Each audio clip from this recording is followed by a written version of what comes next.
folks, friends, family. We're back with the Hammerbarn Project, lads. It's me, Brendan, him, Frank, and you, Marty. That's right. We're just a bunch of gentlemen who are really into to mixing it up, folks.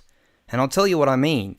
Often we'll be, doing the usual manly stuff, working on the car, watching the sports game. But we've mixed it up. We've put the power tools down. We've switched off ABC Grandstand, and we've switched on ABC iView to pursue our other love, which is a hearty discussion of the Australian television children's program Bluey. This episode of the Hammerbarn Project is called Mixed Nuts. We're mixing it up today because you might have thought that in our first episode when we talked about the intro, and then in our subsequent first episode proper, we talked about the first episode proper Magic Xylophone of Bluey. Sure. You'd think we might just flow on, but we like to keep you guessing. Uh-oh. We've Look out. And it'll all make sense because what episode are we talking about today, Frank? This episode of Bluey is called Road Trip. Oh yeah. This is a hilarious episode, but we'll get to all what's hilarious about it in a moment. I just want to catch up with you guys. How you going, Frank? Yeah, good man. It's been busy times here. I've done a lot of work in my my man cave room is probably a good term for it. Where we are now recording. That's right, we're recording. So yeah, it's been busy times, but a good busy. What about yourself, Marty? What's been going on, man? Yeah, just work, doing stuff, all that sort of thing. But I can tell you guys... Naomi's getting 8 hours of sleep every night? Yeah, no. Sleeping well? No, not at all.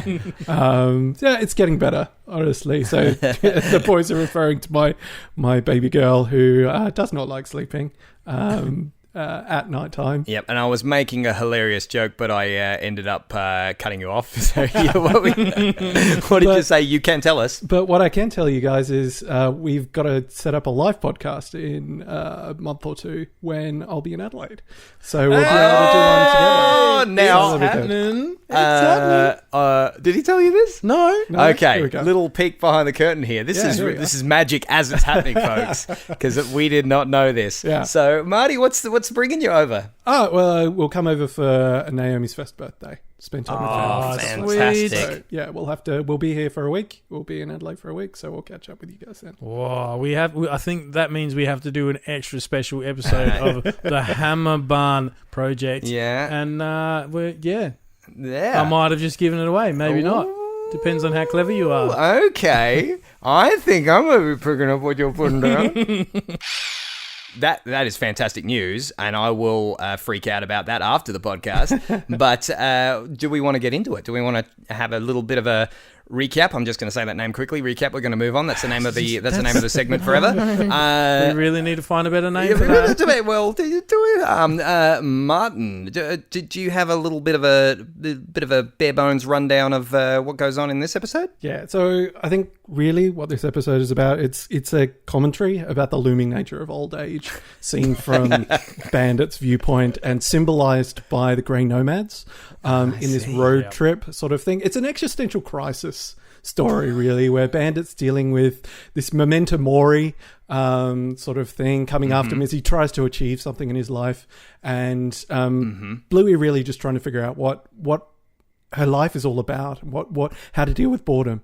But if I want to say that in a less pretentious way, it is just a road trip, and it's just all the things that happen on a road trip.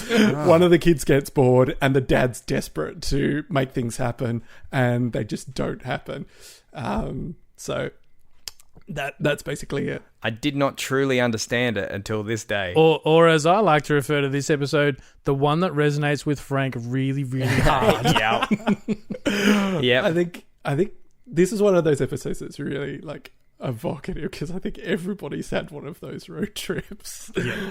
And whether you've been the dad or mum or or the bored kid in the back or the younger or older sibling, you can relate to it no matter where you are in your life currently. Totally for me, I a little bit of backstory to me. I used to work directly next door to where I lived for about 8 years. So I got very used to a 30-second walk to work. Anyway, fast forward, new job. It's a solid 50-minute drive in non-peak hour traffic each way. So when you're driving close to, touch under 2 hours a day, you really don't like driving. And Bandit's thinking that, we've got to get a good spot. We've got to get there. We've got to get past these big, slow, and even the way he says it, they're big, dumb, slow caravans. I'm like, oh my God, that's me. Oh, there's a bloody bus in my way. Oh, get out the way, bus. You're the worst. So I am totally Bandit in this episode. I know he comes across as the militant sort of, stop, no rush. In Chile, he's very chilled. I'm 100% Team Bandit on this one. It is easy to forget the kid stuff about it too when he's so focused. He's got his eyes on the prize, and so Chili's been classic mum and going, Dad, but we need these things. What's as the well. line? There's like, chill the bean. Chill the And he's just like, oh, what are you going to do about the kids stuff? I'm just going to bung it down at their feet. I'm like, I want to know in the American, dub of this, what did they do for bung it down at their feet? Because I think that would have confused a few internationals. That's one of my favourite Australian moments in this one. Bung it down by the feet. Even the concept of just that's something that's evocative for me, because I remember being the kid in the back seat with an esky on one side of my legs and that's so true. And just even the way the kids' bags look, of the duffel bags with the pillows on the outside just sitting on top. I remember going to sleepovers or that sort of thing of just the pillows would be on the top in the back, and then you slam the boot down in the Toyota Corona on your way to Port Elliot or something like that. And the pillow on the outside of a duffel bag is the universal symbol of defeat, isn't it? It looks like you had every intention of fitting it in there, but it's just slapping on the side. It's not going to fit. It's funny seeing Bandit try to be the games master while driving at the same time, and it's like Bluey goes, "Oh, Dad," and he's like, "No, we're not there yet." Straight away, just preemptive, sort of stop it. And, I'm bored. Oh, hi, Born. I knew when you were born. I was there. It was a real eye-opener. I was going to say, Chili's face during that sequence is also fun to watch as she reacts to all the things that Bandit's saying. That's really nice. What I like about those dad jokes that he's making is it's kind of like you expect. It's subverting your expectations, as this show so often does so well. You think it's going to be a "are we there yet" moment, but it's like a little wink to people expecting all those "are we there yet" moments. Mm-hmm. It's a new take. It's a fresh thing because they're just great. And his dad jokes not just "oh, you bored? Hi, I'm Dad." It's "oh, you born?" They're dad jokes at their core, but they're just still original. How does he do it? The other thing I really liked in this episode, as we talk often, is the use of music in this particular. And there's through most of it, there's not a lot that I could that jumped out to me. But whenever the grey-nomads sort of make an appearance, it's bingo, keep an eye out for grey-nomads. What are they? And he doesn't give any context. It's, just keep an eye out. And then when they do appear, there's the ba, ba, ba, ba, ba, ba, the funny horn. And then it's a tribal sort of, almost like a Scottish tattoo march type sort of music to it. And it's just they're just slowly plodding along, making their way all in a line. And it's just very cleverly done. Because it is a very Australian thing, grey-nomads. I had to check it out. I was like, is this a international thing? But if you Google grey-nomads, it's basically classified as an Australian thing. So, oh, really? Now? Yeah, okay. Well, that was the first website that came up, potentially, because of where we are. But I haven't heard it in any other context. And I love the presentation of them. Yeah. in all their elements. Yeah. It's so good. And Bandit's fear and loathing of them. I wonder if the way me and you, Frank, get frustrated at slow people in front of us, if I'm on a trip and there's someone with a caravan in front of me, I wonder if Bandit's getting frustrated with them in the same way that I'm getting frustrated with them, because in the back of my mind, I wonder if he's like me, knowing that is just going to be me. I'm going to be slower, so I'm going to drive slower, but I'm still going to want to get about the country. So that's my future laid out in front of me, and it terrifies me. I think the one of the core elements of this episode is the what to do about boredom. You know, when Bluey's like, When you don't have tablets. that's right. And you know, Chili's advice is, well, just be bored. Something always comes up. So, question without notice, of the games played in this episode, which is your favourite game? Or when you were yourself on a trip, what games did you play, given we all grew up in an era pre-iPads? Oh, man. Well, can I just jump straight in? Go for it. And say the little computer, like the 2D platformer simulation that Yep. Chili does with the fingers on the window, jumping over cows and stuff. I thought I was the only one. And I was doing that when I was on the bus to high school. Now, mind you, there were people who attended my school on the bus with me, so I didn't actually do the fingers. I was just pretending that there was a man jumping over all the So you street didn't actually lights. do the actions? Well, It's just all in your head? I had to use every ounce of strength not to make the sound effects. So I was just trying to do it without people noticing that I was doing it. But when that happened, I was just like, oh my God. Until I learnt to drive, I did that. What about you, Marty? Any road trip games, either from the episode or real life? On Brenna's point, or just that same game, there's clear Super Mario reference there. We've got, like, jumping over barrels. Come on. Well, I because think they say it's Chutney Chimp. Chutney It's the Chimp, cartoon character. who throws barrels that you have to jump over. Yeah, isn't it? yeah, that's So I it. thought that was Donkey Kong, right? Yeah, that's right. But the Origi-Dig Donkey Kong, Mario was the hero and Donkey Correct. Kong was the bad guy. Am I right, Marty? Am I right? That's correct. And he was also Yeah. not known as Mario at that point. He was Jumpman. He was Jumpman. Well, Yeah, there you go. But you see, I think you try and one up Marty with the retro gaming knowledge. You will not do it. One up. I see what you did there. Can't be done. Oh, yeah, I meant that. there's that moment where Chili goes, they were like, can I play video games? What's that great about video games? I'm like, almost going into a conniption.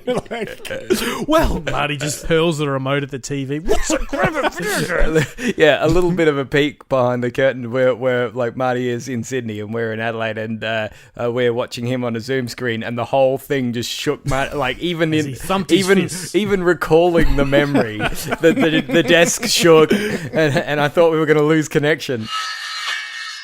I don't think we've mentioned it yet, but, I have a PhD in video games from, doing research in that area. So this is why we're kind of like focusing. See, just when you think you're living your best life, everyone sits and goes, I've got my dream job. This is a man who has a PhD in video games, for Pete's sake. Like, Somebody had to do it. You can thank me later. Someone had to do it. It's all right. It's like I'm taking one for the team. Anyway, so, you've got this Super Mario theme going on. And the music. Guys did mention the music, and I was like, I can't really remember. But there is the music transitioned into a chiptune sort of ditty during that. It's just so nice. In terms of car games, most certainly I Spy, and I love the little I Spy back and forth we have. It's just once again, line delivery, perfect. Just blue. is it me? Yes. It's just so nice. Got to make it a hard one. Yeah. All the enunciation of all the bits in that entire thing is brilliant. What is it that's so, and you've touched on this before, Marty, but what is it that's so endearing about watching characters on screen and being teased into how well they know each other? Like you spoke about it in Magic Xylophone, like the whole idea of this game that's coming back. There's a history. There's history. What is it? And then that little insight into now, before they even start playing, it's like, bingo, you got to make it a hard one. Like, but Bluey knows bingo so well. And what is it about? I don't know. It's those little things that make their relationship seem so real, that makes it, I guess, more human, even though they're dogs. It makes it more human, and we just are drawn into it. It's just so good. I think it's anything that just makes reference to something outside. I could be really pretentious and start talking about, like, there's this Japanese garden theory. So here we go. Here you go. Strap in, folks. The floodgates open now, man. If you have a river that's hidden behind a tree, your mind actually imagines more than just the river that's hidden behind the tree. So by creating that space of something that exists outside the frame, you're just imagining this space, and your imagination flows on. It just populates this entire thing. So any sort of hint, our brain just tries to pattern match and fill in the spots. So maybe it's something about that. I'm learning so much. But Car games. Car games. Oh, yeah, sorry. Okay, I'm not going to go there. Did you guys ever play Spotto? Because I think this is something you really might struggle to... They do it in a different episode. A little bit. So they play like Car Rainbow or something like that. Oh, yeah. Spot the cars with like find a red one. Yeah, an that's orange right. One, a yellow What we one. used Yep. to play was... It was referred to as Spotto. God knows where the thing came from. But it was trying to find Volvos or VW Bugs or other different types of cars. Which was really great when you were going past all the car dealerships and you're just like, Yeah. very much like when they go past the cow wagon in this one. Yeah. Well, my dad used to have like a really nice Jag for a while, and I loved that car when I was younger. And I used to date a girl whose dad used to own a Jag wedding car business, and we found out that we both had this love for Jags, and so we invented a car game, usually in the car because that's when you see most other cars. Called Jag Bag, and if you saw a Jag, you had to be the first to say Jag Bag, and there was a whole scoring system. Like if it was like an XJ, like or like a later model one that didn't have the fangs on the back, which I think this is my personal opinion, Jaguar, if you're listening, put the fangs back on the rear bumper. Those little teeth on they're the sexiest thing on the whole car, and they took them off. But if it had those but not removed headlights, it was like 2 points, and just any old Jag was 1 point. But then if you saw one of like the I'm gonna get roasted for this, with the Mark II or the Mark III, with the really old nice ones with the headlights that are actually removed from the chassis, and those were 3 points. And if it was part of a wedding procession and had the ribbon on it was double points. And so if you saw like a wedding procession with 3 of those with the ribbon, you'd clean up. And so we'd always try and go and find the Jag show. We had to kind of say, look, if you see the Jag Club collecting for a show, you can't go around to that's 1 point, that's 2 points, that's 4 points. So it was like just 10 points in total if you were the first person to say Jag Bag for the car show. So play this at home, guys, if you want. And then there were whole other rules with Daimlers, which look a lot like them. And so there was a Daimler can't blame you rule. And then if you called a Jag, but it was actually a Daimler, and then you had then you could use up one of your points that were the Rover do-over, because Rovers also look a little bit like. And what were we talking about, Blue? I was wondering where all these terrible puns that Brendan comes up with. I was wondering where they come from. I don't have to wonder anymore. No, they come from deep within. Quickly on the car games discussion, we would play the alphabet game, but with using the number plates. So you've got to find a bit like we also do the same thing. My wife and I now for movie credits. You've got to find A, and you got to find all the letters of the alphabet in sequence. Bit harder in a road trip where you've got me on one side, my sister on the other. We're literally driving interstate to Melbourne, and you can go kilometres without seeing another car.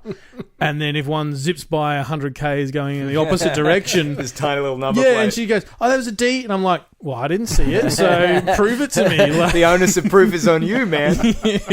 You mentioned there, Frank, just like you and the sister sitting in the back. Yep. I think that's one of the things we've talked about it previously, about the way this sort of car set up is like the hierarchy between front seat and back seat. Yeah. And just the way that's so resonant. Like the back seat is this place with stickers and bits of leftover food and, like crayons and textures and all that sort of stuff. And the front seat is just where the parents try and maintain some form of control from, and they can have whatever facial expressions they like, because kids can't see them. Yep, and their one saving grace is that they've probably got the childhood controls in the front, so they can turn all the controls off. Because I know when I was a kid, our family car was a Mazda E1800 van, I reckon, and it had a sunroof, because it was one of the deluxe models, but the control in the back was disengaged, because otherwise it would have been a nightmare. I know, but it kind of opened up that control to be like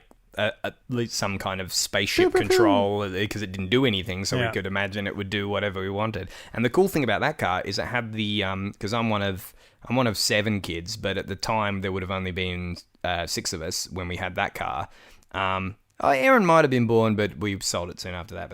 But it had the 2 seats in the front, obviously, for mum and dad, and then it had the 2 rows of 3.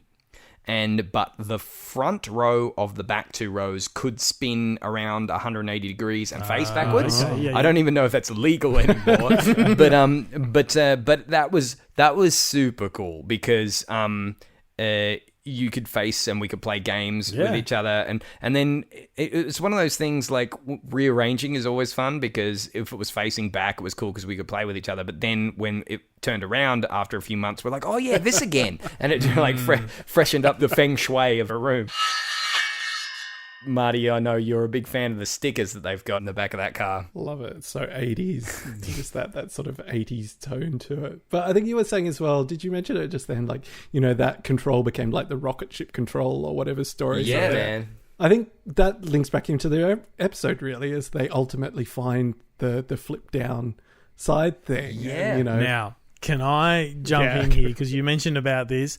That exact experience happened to me as a kid. Oh, I man. kid you not. Because Dad had company cars, and so every sort of 5 years or so would change it out. We'd switch from the Magna to whatever was going at the time. So I couldn't tell you the exact model of car. Sorry, Brendan. But No, that's all right.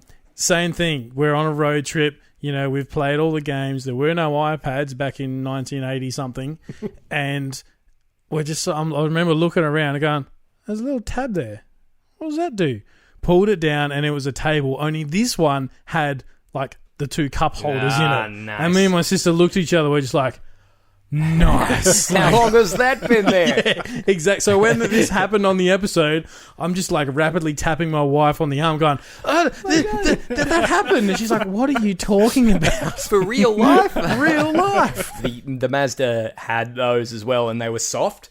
Yeah. And the cushiony, so it was like there was a lot of whacking them down and then smacking them up. What's Bingo's line? It's just so great. Has this been here all along? Just completely flabbergasted. The way the show in other episodes, but I won't get into that because that's for other episodes. We should introduce something. We should have like a rolled up newspaper or something so that whenever like a dog. So no. Leave it. Leave it for another episode. Leave it. What was I even saying? Was it Flip down things that were soft Yeah. and you'd have to trap your the brother whole and sister. Yeah, Bluey in general, the whole show has really interesting things to say about tablets and technology and screen time. And I don't know, I'm going to sound super old because I am, but I think it's a message that's really, really necessary to hear. The idea of being bored, like we've eradicated boredom. Yep. And is that a good thing? Like what lessons do we learn from? Is imagination under threat? And I mean, I'm no psychologist and I'm no parent, but it's really cool to see not really old fuddy-duddy approaches to the discussion. Like not like, oh, this is bad, but it's just kind of like, yeah, iPads are good if they're used well. And I think that speaks to the what I'm going to guess is your Willering, whimpering, Oh, okay, let's do it. Et cetera, where they end up getting stuck behind the grey-nomads. Bandit's all annoyed. He goes, oh, but we were making such good time. And at this stage, the girls are then in the back playing with the little table and playing petrol stations or something. And Blue's trying to sell Bingo some sunglasses, I believe. And Chili sort of puts her hand on Bandit's leg and just goes, but we're making good times. And looking back at the girls, and you just, I can see you're huffing and puffing already, Brendan. Okay, Tell me I was right. Something has happened. And it's something that doesn't usually happen. So far, I think what the pattern seems to be is I introduced this segment, What Was Altered Willie's Whimper, and that's the name forever. It's never changing. And you guys say something that I'm like, oh man, that's so close, but you're not quite right. But what just happened then is I thought I knew what it was, and you have corrected me. Because that one trumps it. Because I thought What it did was, you have? Well, I just like, what is it? You're a good dog, Bandit. Oh, yeah, that's that's a a good really one. nice one when he caves to the big peanut. Yep. Yeah, just the idea. It's like Disney Pixar Cars, in my opinion. One of the most underrated Cars movies. Probably that too. But Probably one of the better than most Fast and Furious, let's be it honest. gets written off a lot because it's just about cars and you think it's toys and things. Yeah. But the actual, that really gets to me, that movie, because it's just, I'm going to roll up the newspaper in a second, but continue. No, yeah, but not for Bluey. Like, leave it for another podcast about Pixar, not Bluey. Just the idea of it being about the journey, not the destination. Like, he wants to make good times, and that really ties in very well with the reason we decided to, for our third episode, have a bit of a crack at this road trip thing, because it is what we said. It is all about Bandit and how he's a good dog, because he had this idea in his head of we got to get the best spot, we got to make good time, but the good times were made when you said, actually, to heck with the schedule, to heck with that. And so rather than constrain ourselves to try and go episode 1, episode 2, episode, we want to mix it up. Yeah. We're about mixing it up, keep it free, and then that way, around festive times, we can talk about festive episodes, around milestones in the life of your beautiful children. We can mix those in too. And because Bluey really is a show for all seasons and all situations, and you can pick and choose. It's like a box of Cadbury roses. We're gonna have. What have I got? I've got Disney Pixar. I've got Jaguar. I've got Cadbury roses. We've got to get a sponsor out of one of those. Yeah, come on, guys. I'm dying here.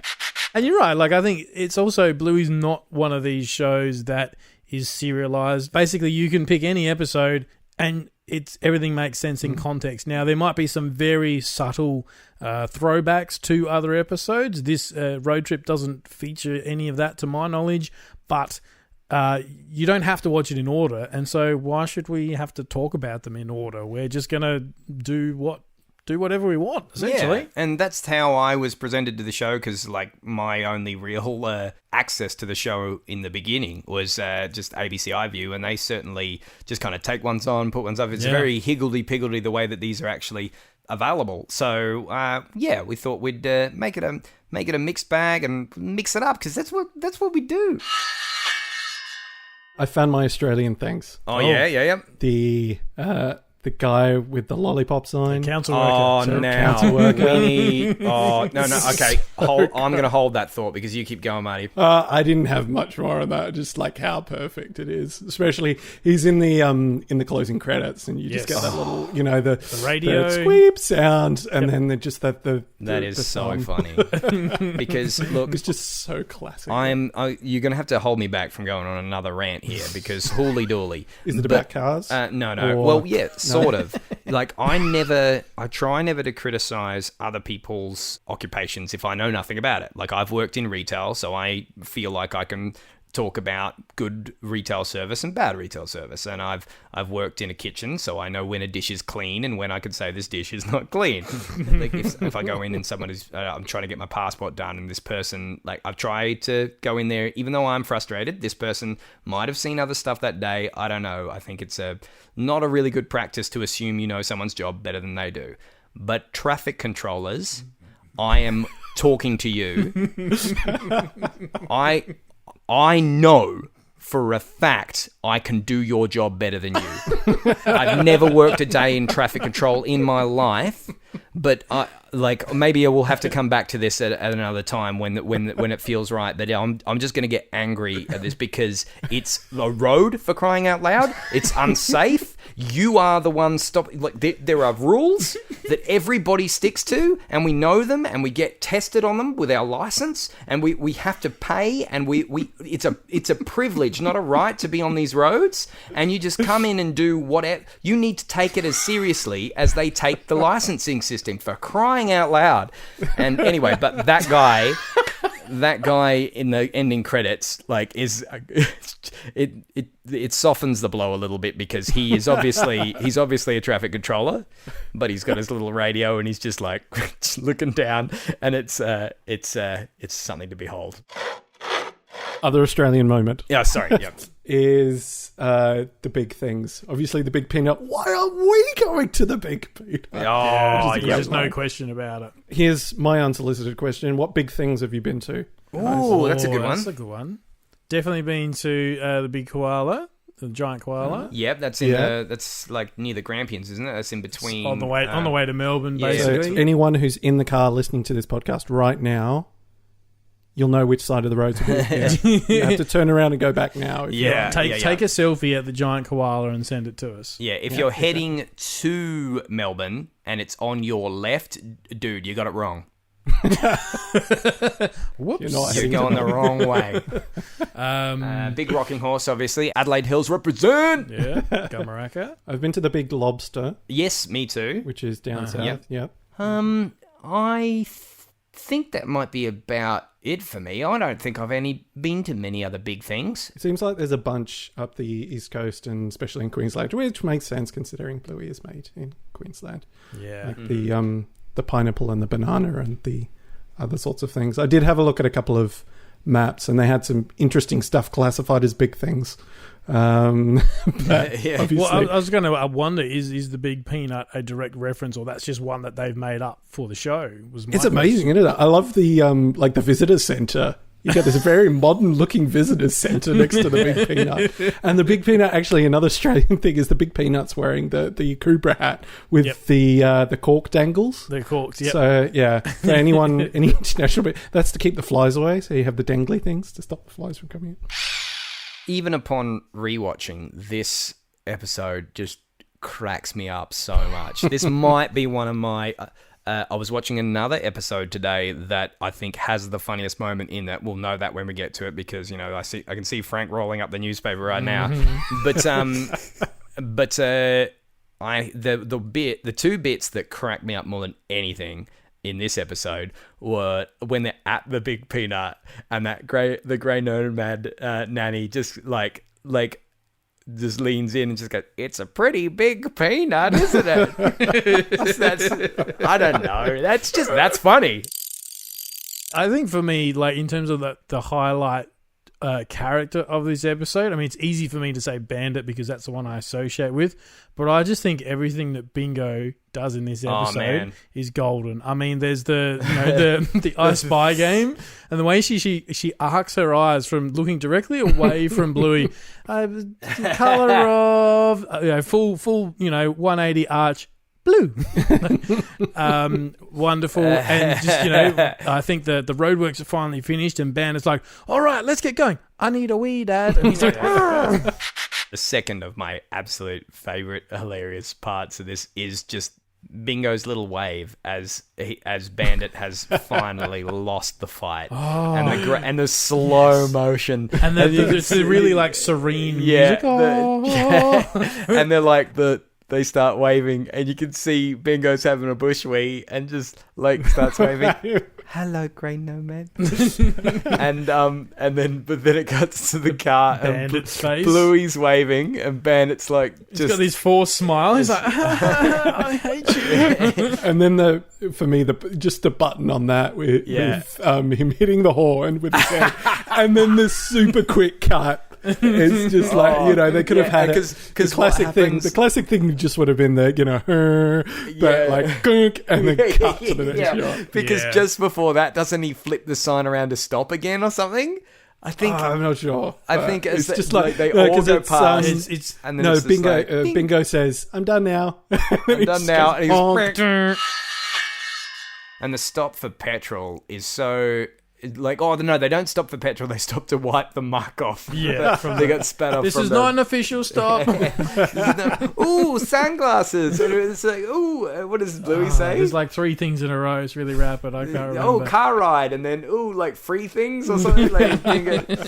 And I thought for a minute there, there's a really quick thing. I had to rewind it, but there's a really quick thing because Chili's trying on some sunnies, and then she's wearing them in the car, and I'm just like, Chili wouldn't steal sunglasses. And I literally, I had to like my streaming was like playing up, but I'm like, no, I don't care. I'm going back because you wouldn't do that to me, Chili. And I went back 10 seconds. It took like 5 minutes to load, but you see her pay wave and buy the sunnies. I did the same thing. I just go back and like, did you just nick? She didn't go inside, but it was like a window. Yeah.